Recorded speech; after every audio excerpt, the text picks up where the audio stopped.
everybody. Welcome to La Lista, a Latinx writers podcast. I am your host, Ruben Mendive. Today we have a new guest here via Zoom. So I'd like to start off the interview by asking my guests to introduce themselves. So your name, how you identify for the people at home. My name is Sylvia Ray. I am a half Korean, half CHICANA filmmaker. That means director, writer, producer, editor, colorist, and all of the other things. And I try to tell stories that bridge cultural gaps, since I'm a mixture of lots of different things, that I want to tell stories that bridge those gaps and that are also fun and are just entertaining for everybody. Perfect. And, that sort of leads to my follow-up question is, I like to ask people where they're from. And so what's the short version? What's the long version? The short version is Barstow, California.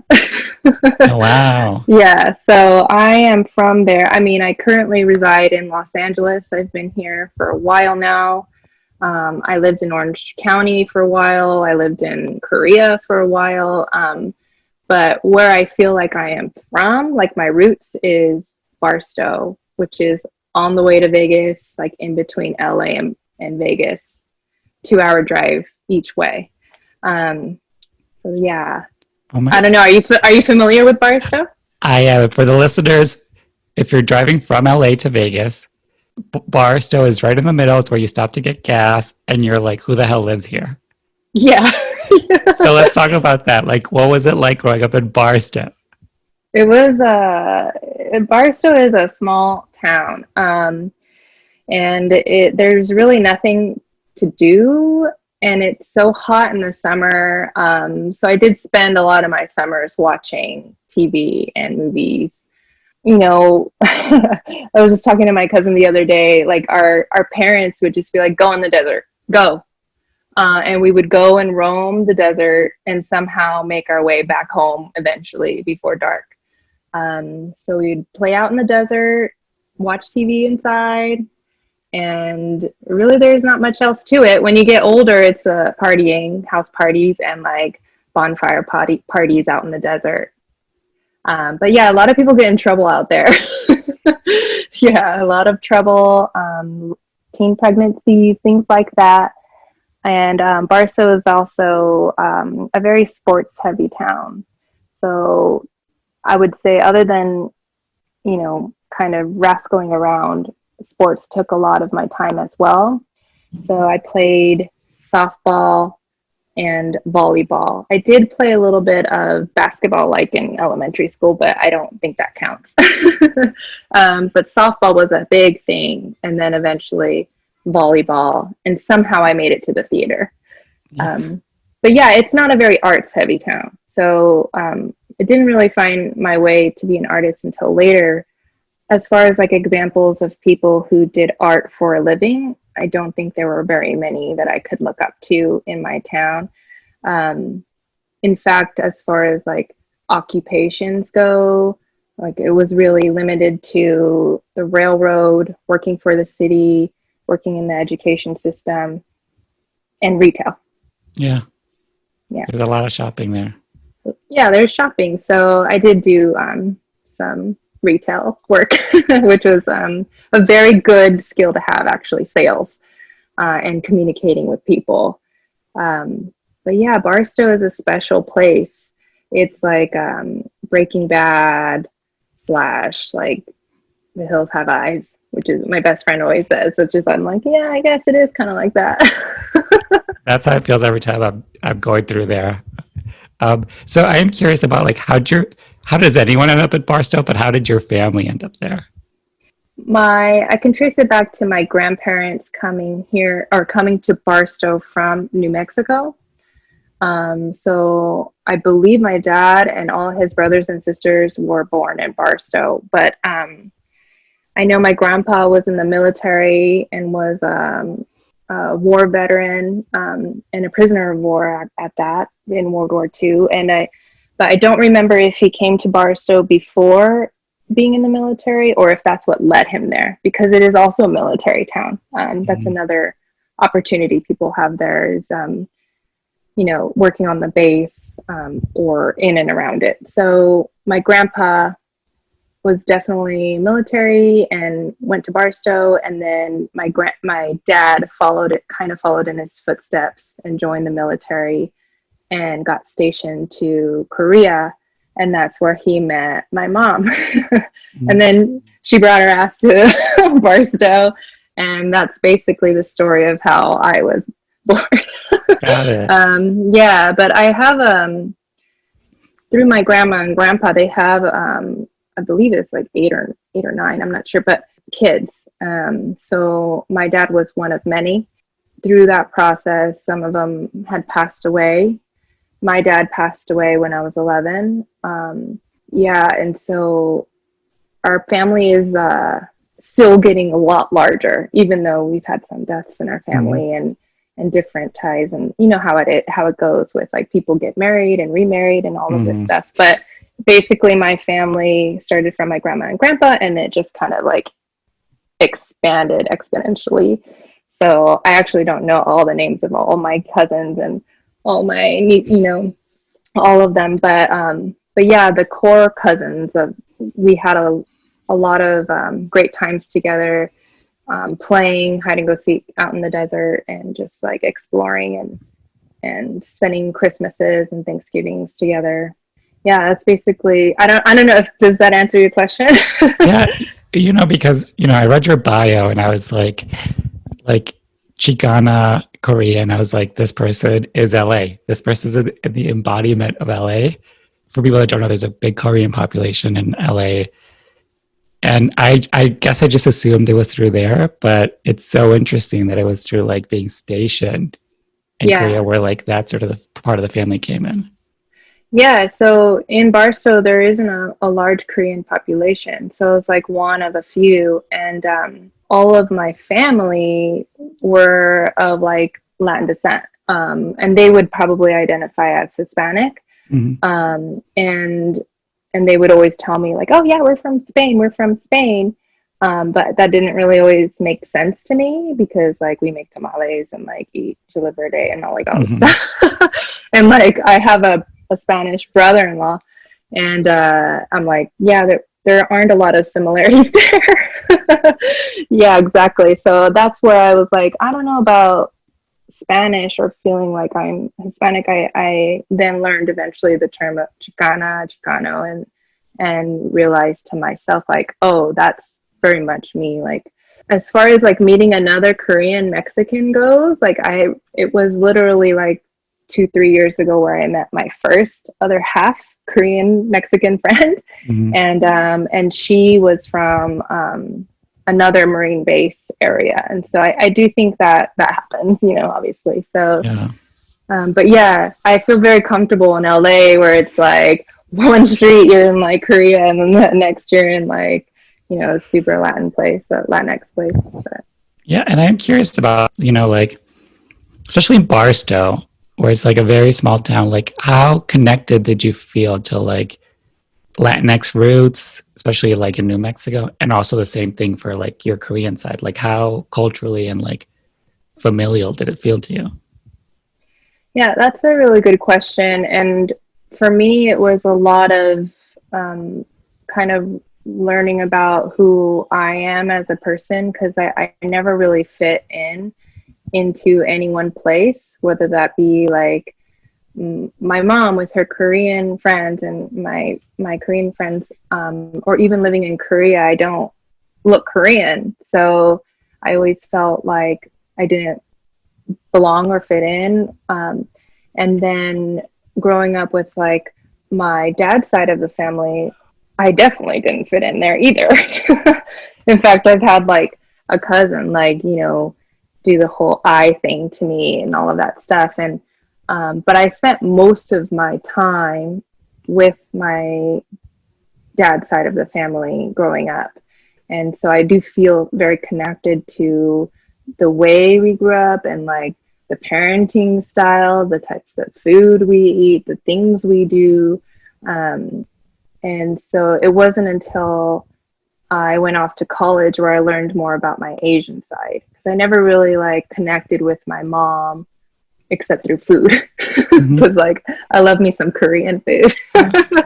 Yeah, so it took a while for me to kind of learn my Korean side, and then kind of understand how my Mexican Chicano side like fit into this whole mixture. And then eventually embracing it all and be like, yeah, I'm Chicana. Yeah, I'm Korean. What are you going to say about it? Nothing, because you don't know me or my Yeah. experience. You know, it's been a journey. It's still a journey, kind of learning who I am as a person, and what I'm proud of, and what what my beliefs are always evolving and changing. But my goal is just a human, is just to learn, and to learn about others and learn about myself. I always like to get a sense of people how they were growing up, and I'm always curious about like the teen years. Frame it in the sense of like, who were you at that time? Who were you pretending to be, and how did other people see you? In my teen years, I have an older brother. He's like about 5 years older than me. So I kind of got exposed to like partying and like drinking and like weed and stuff like that at a very young age. And so I ended up doing a lot of that at an early age, to be honest. Mm-hmm. And I found myself making friends, and like really loyal friends that were just like, we would drink and we would laugh, we would make jokes, we'd make fun of each other. And then we did that for a long time. We'd just get in trouble, and somehow miraculously I never got in like humongous trouble or hurt or like lost or anything like that, because all of those things very well could have happened. Mm-hmm. So yeah, I did a lot of like rambunctious stuff in my early teens, and then eventually found my way to making friends who were like in AP classes and like theater, and they were also very vibrant. I made LGBTQ friends, and like all like my groups of friends were always really diverse and like random. And that very much shapes like the kind of storyteller I am today. But in like my senior year of high school, that's when I ended up being more into like theater and performing arts, storytelling, just art in general, whether that be like fashion, appreciating music, and books and everything like that. I mean, I've always liked books, but like really appreciating it was more like my junior and senior year in high school. But yeah, man, those teen years are very formative years. Mm-hmm. And a lot of my memories like are from those years for sure, because just like coming into like sexuality and like the types of friends who you want to spend time with, like you kind of learn who you are a little bit at that age. But yeah, I remember those years really, really fondly. But yeah, definitely I would, if when you boil it down, partying and making lots of friends, lots of different friends that I learned from, and eventually somehow finding my way to going to college. Because I think if it wasn't for those like friends who were on the college track, I don't think I would have ended up going to university right out of school. But yeah, Yeah. thankfully, like I did see a few of them going, and then questioned like if it was a possibility for me to go. And because my father died when I was young, and he was a veteran, he had benefits that allowed me to go to university right away. So I'm really, really grateful for that. And my auntie was the one who helped me kind of figure that out. Other than that, like I didn't really have like, oh, you're going to college, and I didn't have that in mind until the very last minute. And then I think I got lucky, but somehow I ended up there. So that's what I wanted to ask about. Like, when you like finished high school, like, did you have a plan? Did you know like what you wanted to study, what you wanted to pursue? No, I just thought I'm going to go to college because all my friends are, and it probably is. One of the big things is I want to get the hell out of this town. and like see the world, you know, I want to do new things. And I know it's a good thing to do, so I'm going to do it. And that's what college was for me. When I got there, I had a really, really hard time choosing a major. I'm the type of person who kind of has a lot of interests and is somewhat good or okay at many different things. And I just had a hard time choosing, really, really hard time. I took an acting class. I took, women's studies class, which I learned a lot from. I took an Asian studies class, which I learned a lot from. And eventually I was just like, I can't choose any which way. I thought about kinesiology because of sports. I'm like, oh, it would make sense. I did sports my whole life. I'll go into kinesiology. And I also was interested in it, but like, I just couldn't pick. I didn't have a passion like how I do now for directing and filmmaking. I did not have any type of passion like that growing up or in college.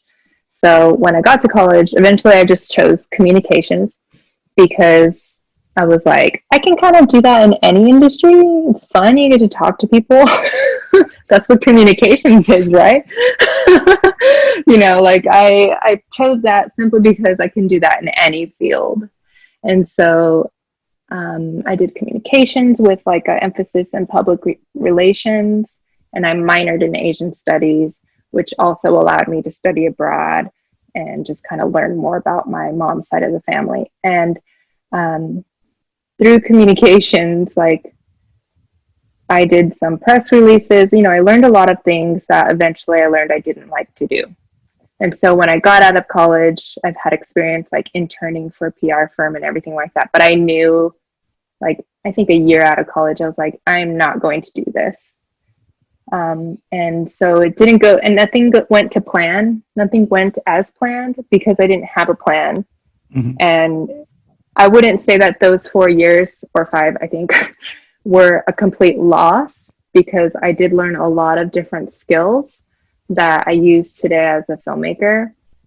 And I wouldn't say they're a loss because I learned a lot of social studies and social sciences that I feel like shaped me as a filmmaker as well, like learning about women and about Black history and about Asian history and LatinX history. So like, I mean, I didn't end up doing what I set out to do in college, but it's still all very valuable for me now. Yeah, where'd you end up going? Cal State Fullerton. Got it. And how different was that from like Barstow? Like, Cal State Fullerton is kind of a commuter school. But it's not a big like party school or like everybody lives on campus. It was different because, I was left to my own like drive. So I had to get a job, pay for my the things that I needed or whatnot. And I ended up making a few friends that were cool. But for the most part, like I stayed friends with some of my friends from high school who left town and lived in the same area. But I mean, as far as like differences go, like from Fullerton to Barstow is like pretty night and day. It's like completely different. But really, I kind of kept to my circle because it wasn't like a cultural city, Yeah. The throbbing metropolis that is Fullerton. Exactly. And so, like, what'd you do after school? Like, again, did you have a plan? Did you know what you wanted to do? Yeah. After school, I knew I loved looking at art and beautiful things and fashion, and somehow I kind of like calculated that to fashion. And so I kind of dabbled in like modeling, but like I'm not a model at all, and I hate being in front of the camera, to be honest. And then eventually found my way back into retail, which I did that in Barstow when I was younger. So I found my way back to retail, and then that led me into luxury retail for a while. And I did enjoy some aspects of that because there's aesthetics involved and styling. And one of the biggest skills I would say that I took away from luxury retail is being able to communicate to people who have money. Mm-hmm. So I found myself being an assistant manager on Melrose Place, eventually in my mid-20s. And so I would meet people in the industry, like a writer who was on Gossip Girl, or someone who's husband is going to the Emmys because he did some sound mixing, just mm-hmm. A bunch. I learned about all some different jobs in the industry that you would never have heard of, being able to shop and do things in this small boutique that I worked at. And then for me, since coming from a small town, I feel like there was a lot of self-doubt and worth problems that eventually I learned, oh, these people are just regular people. They're not much different than me. They just knew what they wanted to do and went for it. And that was a big skill, I think, that I learned from doing luxury retail. Another one is people will buy anything. Because literally a $500 planner, people will buy it. A $500 scarf, people will buy it, and so it made me think about things a little bit differently when I think about my life or my purchases, or also my worth and things like that. So I think working luxury retail for me was foundational, actually. But that after college, I ended up doing that. And part of that was living abroad. Not only did I study abroad in Korea, but I went back again and lived abroad in Seoul and worked as a part-time ESL teacher. And I also did Korean courses and learned some Korean history and Korean American history courses. And through that, I met a lot of other Korean Americans, and I learned how different I was actually compared to a lot of different Korean Americans. And that was just really fun because the food is really, really good. And also, Seoul, as far as cultural metropolitan, cultural hubs, Seoul is really awesome and fun. Complete opposite from Barstow too, but it was so different from being here. Yeah. And so when did you find your way to filmmaking and writing? What was that transition? Yeah, that was eventually after I had the opportunity to quit working at my luxury retail job because I got pregnant. And it was one of those weird middle grounds where if I work, it's not going to be enough to pay a babysitter or a nanny or something. And so I ended up quitting. And that was kind of the first time in my life where I didn't have a job, because I've been working since I was 14 years old in Barstow. So it's just slowing down and being able to reevaluate my life and what it was I wanted to do with my time.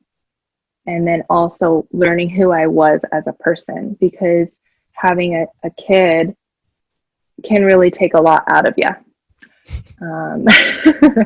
So I devoted a lot to my child, and then eventually kind of lost what it was. What kind of music do I like to listen to? What kind of movies do I love? What, all of these questions that I wanted to fill my identity with.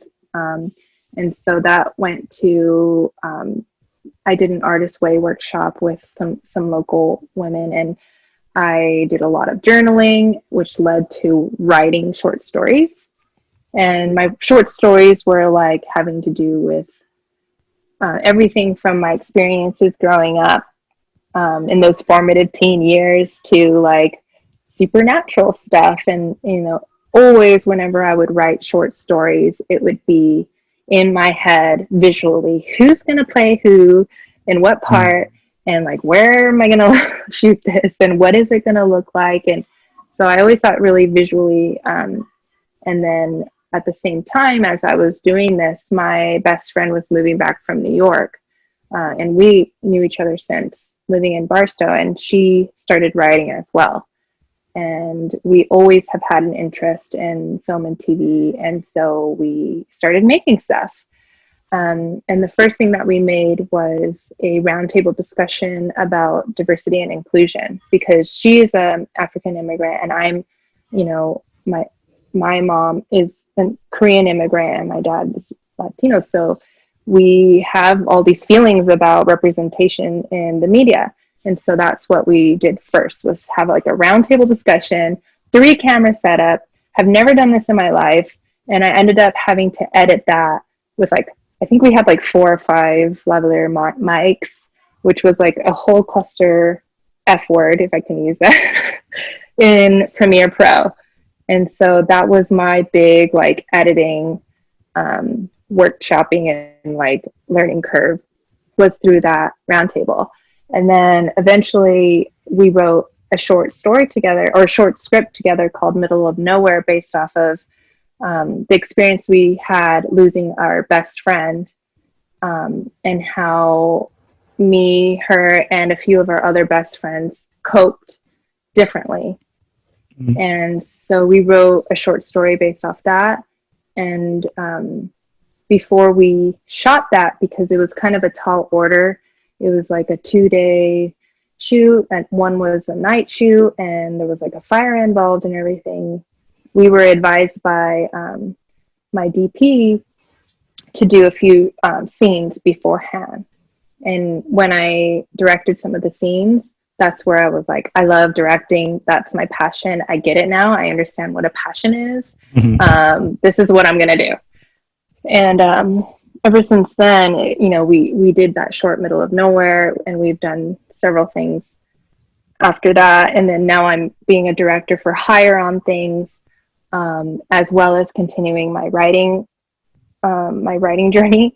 But that's kind of like where it started. It was just kind of like a mishmash until I understood this is my passion, filmmaking and directing and writing. And from there, it's kind of been like a speedy journey. Because we've been making kind of I feel like I've done a lot in a very little amount of time.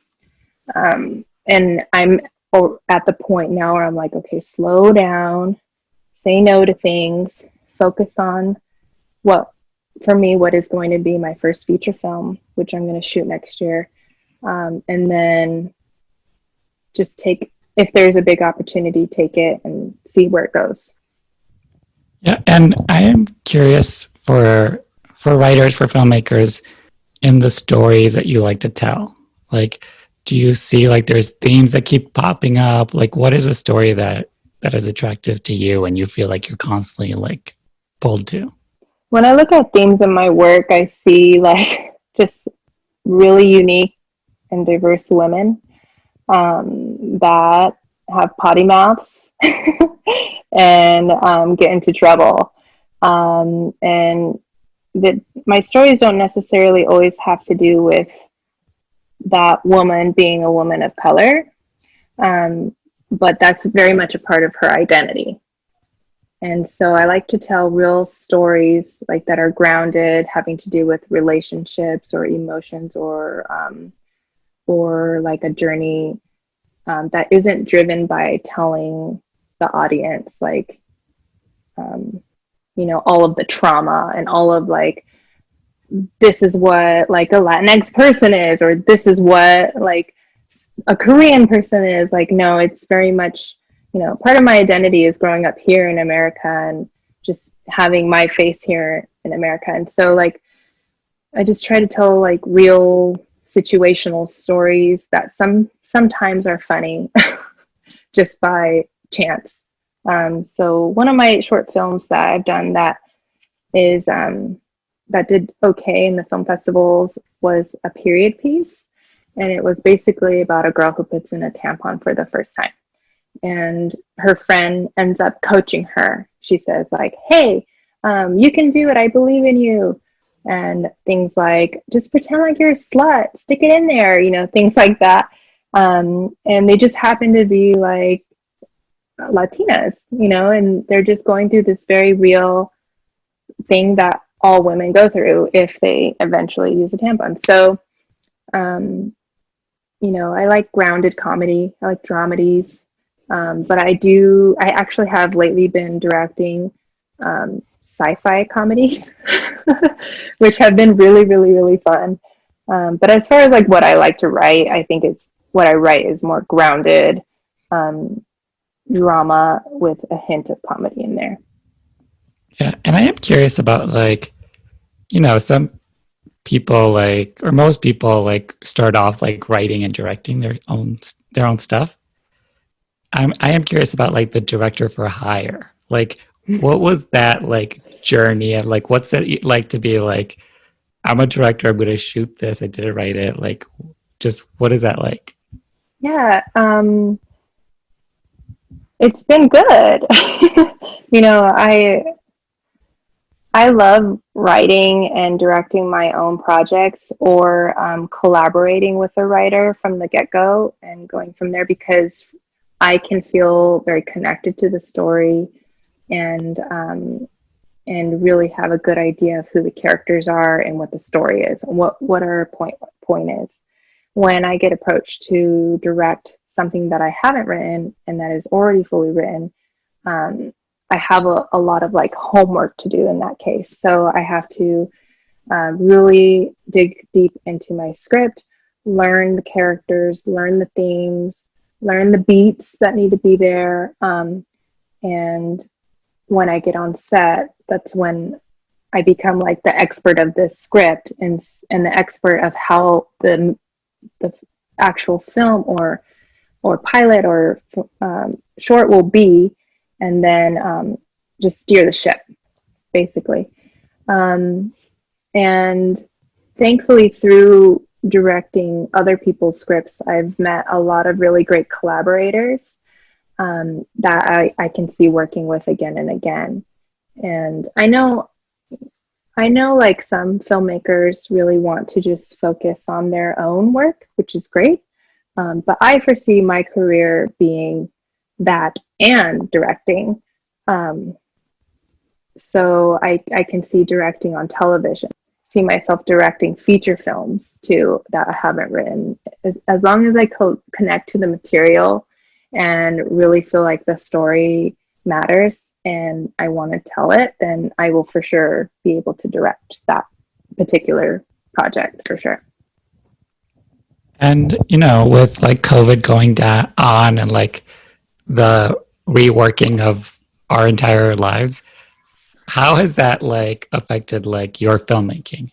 Like, I'm curious about that. I'm curious about, because I know for regular people, it's like with their jobs and their shopping and food, it's like there was a hard stop, that it was like people are messing around, hard stop for a little bit. And now I feel like everyone's like reworking the whole thing to make it, because it's not going away. So like, what has been your experience of like this past like year as a filmmaker? Yeah, well, at first it was really difficult because I have two kids and they were in school. And then when COVID hit, they were in my home 24/7. And actually, we're a multifamily home. So there's like 8 people in the house at all times, working or doing whatever. And it's been great in a lot of aspects because I've been able to, we've been able to spend more time together and have fun and make memories. But as far as like work goes, it was like extremely devastating in the beginning because people didn't really know what was going to happen.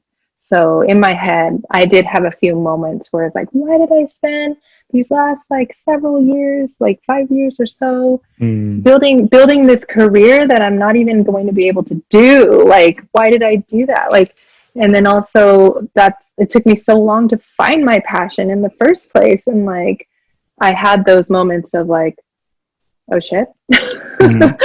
And then eventually, like in the beginning of the quarantine, I got a directing gig. So a digital series pilot was given to me, and I been able to work on that. I'm also a part of a writers group, which has been very helpful as far as like getting a feature written from my own brain. And then I'm also a part of an anthology. So I have a short film that I've written, and I've been workshopping other people's short films, and then we're going to eventually shoot that. So also, like, the quarantine, not only am I able to focus on these things, but it also allowed me to kind of think about the things that I don't need to worry about. Like, at the moment, I'm not so worried about networking or like my manager was taking a lot of bandwidth for me because we had to have meetings with him, but nothing was ever moving forward. So I've actually let go of my manager so I could just focus on the work. And my mentor, Marta Cunningham, she advised me to do that. She's like, "Girl, you need to let him go." So I did. So it's been good because I've been able to narrow down my focus to the few projects that really matter to me. And eventually, like the gig I got early in the quarantine, I shot it like a couple weeks ago. So now I'm in post for that. And thankfully I didn't produce it, so I didn't have to worry all too much about all of the protocols and the COVID stuff and then all of that. But I did feel very, very safe. Nobody got COVID on our set. So I could see that it can be done. And so now the feature that I'm working on with my best friend, Lawamiyasu, we're going to shoot it next year, you know, no matter what. We'll figure it out. So, and then also this anthology that I'm a part of, which started off as like through women I've met through Alliance of Women Directors. Like, we're thinking about how to shoot this in the next year as well, despite of COVID. So it's kind of like, okay, now pick yourself up. People got it together now. Like, we know how to do this safely, you know, just do our best and keep moving on. So that's where we are with COVID. Yeah, because I saw pictures from the set. I was like, I have always 1,000 questions of like how, but I think a lot of people have sort of just were like, we're gonna have to figure it out. Yeah, I mean, in my daily life, I'm still like not seeing anybody or doing anything, which is like, you know, a whole thing. But for me, like, the opportunity to direct doesn't come so often. So when my producers were like, "We're going to shoot this now," I was like, "Okay, I'll figure it out." And so I figured it out, like, as far as my home life goes, you know, like my family left for like a week while I was isolating just to make sure I didn't have it. Like, we're still being like very, very careful, not like, well, yeah, I'm gonna get it because I want to work. It's not like that. It's putting things in place for us to do things or to take opportunities, but to still be careful. Yeah. Yeah. And, you know, something that I find is common with a lot of Latinx folk is they don't feel like they're Latinx enough. And I'm curious for you, just like, how have you felt like navigating, like, in a professional, like, sense, like Latinx spaces and even Korean spaces, like, because, you know, like, I'm sure film had Latina leads, and I'm sure it was like attractive to go to like those like festivals and all that stuff. But I'm just saying, like, how much of that plays into like who you are as a filmmaker and like, and the like communities you sort of wanted to like align yourself, for lack of a better word. Yeah, that's a good question. I felt with a period piece to, well, I mean, that was just like cast in a way that I felt like should be cast, because it was set in Barstow and there are a lot of Latinas in Barstow, and the girls that I chose, Selena Castro and Emily Valdez, are like girls I could have grown up with. So and the story, you know, the story was very much like from my childhood. So after it was all finished and said and done, I did like consider what types of festivals to submit it to.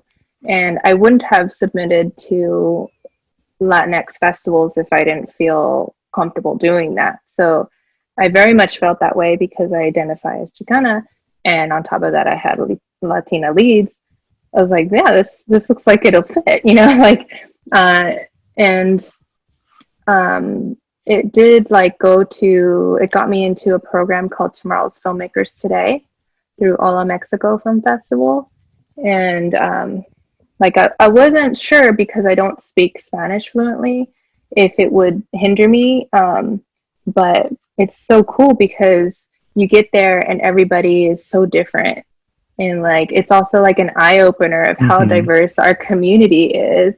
And like I said, like part of my journey is to learn about everybody else and including myself. So I've learned a lot about like the Afro-Latino community, and just about different like Latin countries, like the differences from people in Mexico to Chile to Argentina. And I've been fortunate enough to meet a lot of different people, and so for me, I'm like, well, they're all different, so I fit in too. And when it comes to like the Asian communities, like I have yet to get into an Asian film festival or program, but I do feel comfortable being in like Facebook groups or going to networking events. And I've made music videos with other Asian Americans and starring Asian Americans. So like, I feel like I'm kind of a float type of person, and I am me. You accept me or not, here it is. It's kind of like, it goes back to high school too, because like I was in the jocks, I was in the theater department, I was like, so I kind of could float and feel comfortable and make friends anywhere. And fortunately, I've felt accepted into the Latinx community and in the film industry. And I feel like it's only a matter of time eventually that just everybody will be like, oh, that's Sylvia, and she's this and that, and we like her. Yeah. And you mentioned that you like have been part of programs, and I'm always curious about like that whole circuit of like finding them, applying them, being in them, like what, because it feels like it could sort of be a part-time job to do that. Like, what is that whole process like? And what are some hot tips for people that are like trying to get in on it? Yeah, for me, it's been several years in a row now where, I apply to many different things.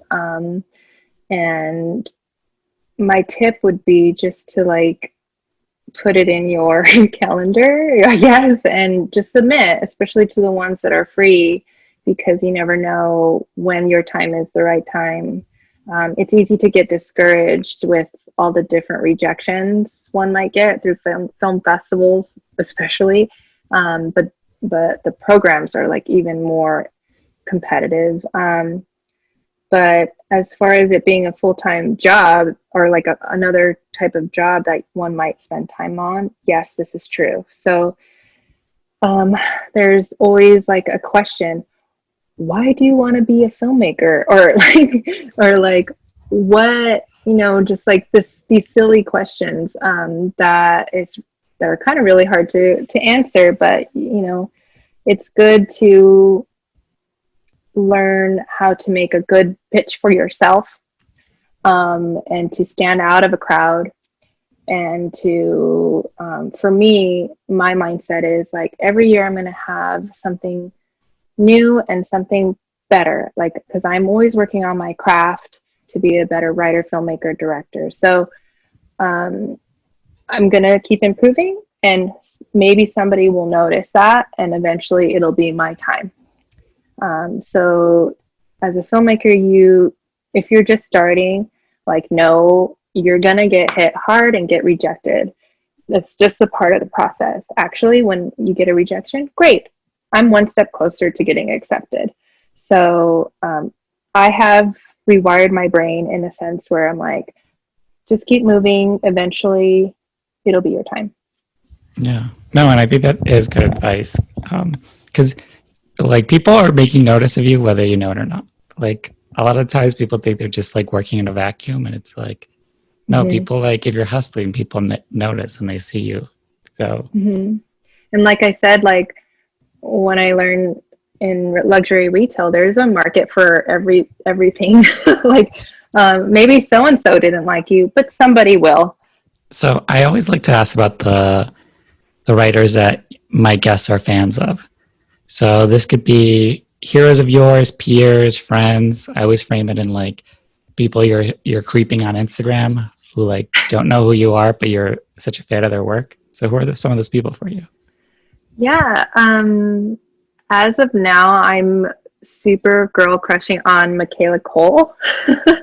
I think she's just phenomenal as a creative and as a person. Her mindset seems so clear, and I admire that about her. And I want to be someone like that, someone who opens the door for people and brings opportunities to others, holds the door open, and also making sure everybody is safe and comfortable and getting paid, like I really appreciate that about her and her work. And I also look up to like Tanya Saracho, just because she's like,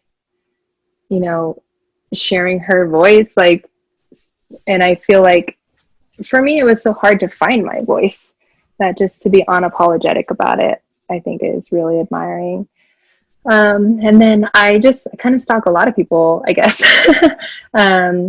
There's definitely some people in my Tomorrow's Filmmakers Today program that I am just cheering for and rooting for, like Guido Segal and Jasmine Aguilar, who just sold a short film to HBO, and Gabriela Ortega, who's like a poet and an actress and a writer, director, I've made some really great friends in the last year that I'm just like, yes, I'm rooting for you. And no, there's a lot of people I admire. I'm really proud of my best friend and creative collaborator, Luwami Asu. So she's currently writing a feature film for us that will be my first directorial debut, I guess, as a feature film director.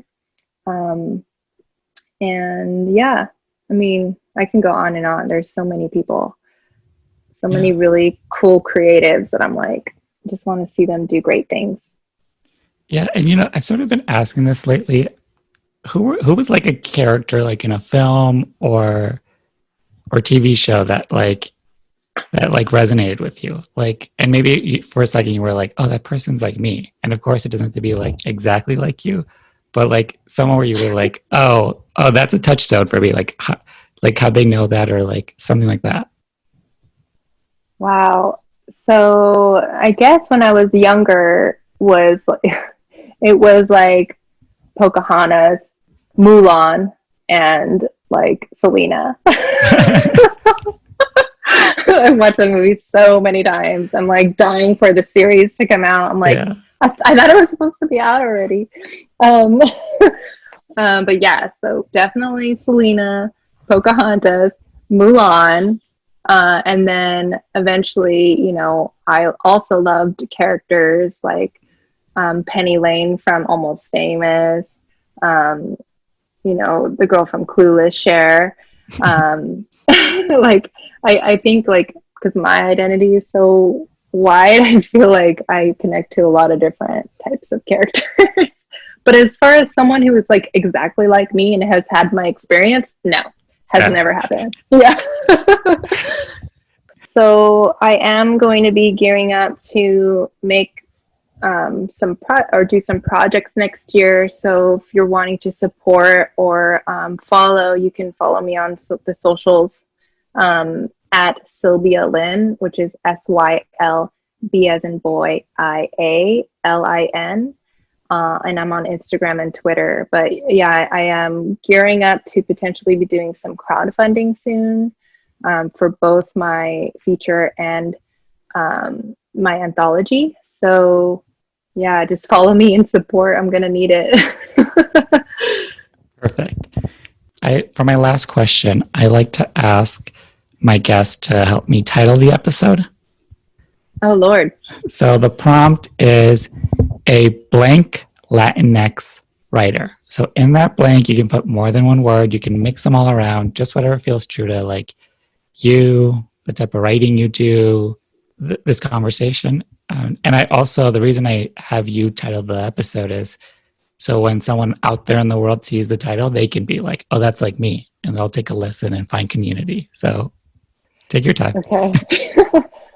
Okay, so a Korean, Chicana, Latinx writer-director building cultural gaps. Love it. That's perfect, actually. Okay, great. And with that, I want to thank you so much for being